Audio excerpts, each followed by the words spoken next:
अहो, सुशांत सिंगच्या बाबतीतला एक मुद्दा हा किती गरम केला होता. ठीक आहे, त्याचा तिथं मृत्यू झाला, सुसाईड केलं, जे काय झालं हे लोकांना कळावं ही सगळ्यांची इच्छा होती. आपला देशाचा नागरिक होता, पण तो महाराष्ट्राचा नव्हता. इथं महाराष्ट्राचा एवढा मोठा नेता गेला असला तरी साधी एफआयआर होत नाही. जर त्या ठिकाणी न्याय मिळत नाही, हे योग्य नाही. त्याच्याच बरोबर रेड बर्ड नावाची एक कंपनी आहे.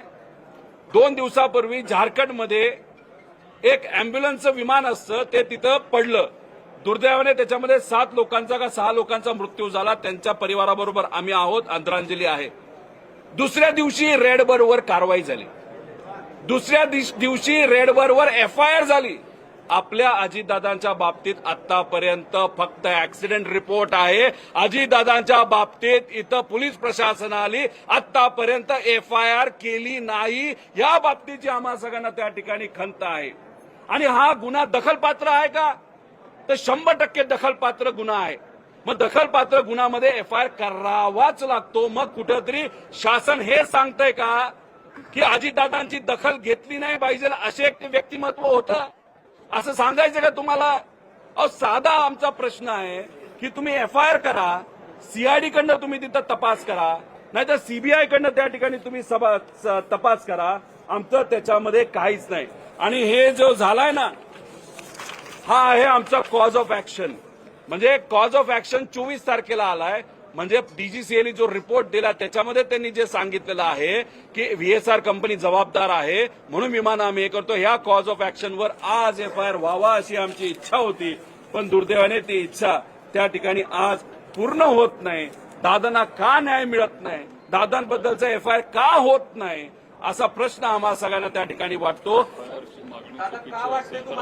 आणि आमचं हेही म्हणणं आहे, इथं असणाऱ्या प्रत्येक व्यक्तीचं, कदाचित तुमचं सुद्धा म्हणणं आहे, आम्ही जो एफआयआर दाखल करत आहोत तो जो चुकीचा असेल तर आमच्यावर कारवाई करा.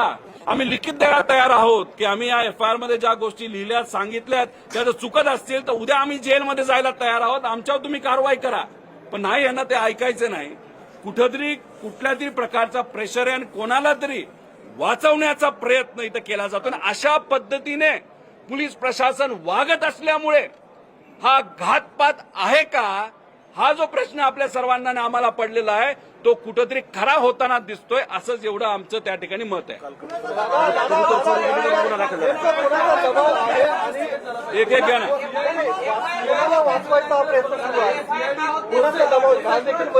गुन्हा दाखल नाही झाला, इथे देखील दाखल नाही झाला. तुम्ही जसं म्हटलं की दबाव आहे आणि कुणाला तरी वाचवण्याचं कोण? व्हीएसआर कंपनी जी आहे त्याचे जे मालक आहे ते अनेक सत्तेत असणाऱ्या मोठ्या नेत्यांच्या जवळचे आहेत.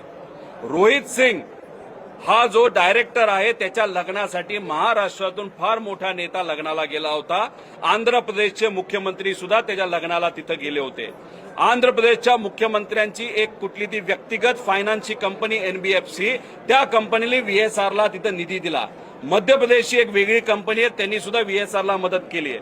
महाराष्ट्रातले अनेक लोक संलग्न आहेत. व्हीएसआरला का वाचवण्याचा प्रयत्न होतो हे आम्हाला कळत आहे. दुसरं, दादांना म्हणजे ते लेअर जेट नावाचं विमान हे खराब होतं, हे तिथं डीजीसी आता सांगते. मग हे खराब विमान हे अजितदादांना मुद्दामून दिलं गेलं का चुकून दिलं गेलं, असाही प्रश्न आता आम्हाला त्या ठिकाणी पडायला लागलेला आहे. त्यामुळे ह्या सगळ्या गोष्टीकडे बघत असताना कुठंतरी कोणाचा तरी मोठ्या व्यक्तीचा हा हात आहे. आणि एफआयआर हा ऍक्सिडेंटवर होतोय, हा एफआयआर ऍक्सिडेंटवर होतोय. आमचं मत आहे ऍक्सिडेंटवर करा एफआयआर नाही, इन्व्हेस्टिगेशन. एफआयआर तर झालाच नाही, इन्व्हेस्टिगेशन ऍक्सिडेंटवर होतंय. आमचं मत आहे ऍक्सिडेंटवर पण करा आणि घातपातावर म्हणजे क्रिमिनल अँगल आहे का हे सुद्धा तिथं बघा. पण हे यांच्याकडनं पोलीस प्रशासनाकडनं मान्य केलं जात नाही म्हणून एफआयआर होत नाही. म्हणजे कोणा ना कोणातरी मोठ्या व्यक्तीचा या मागे हात आहे असं आपल्याला म्हणावं लागेल.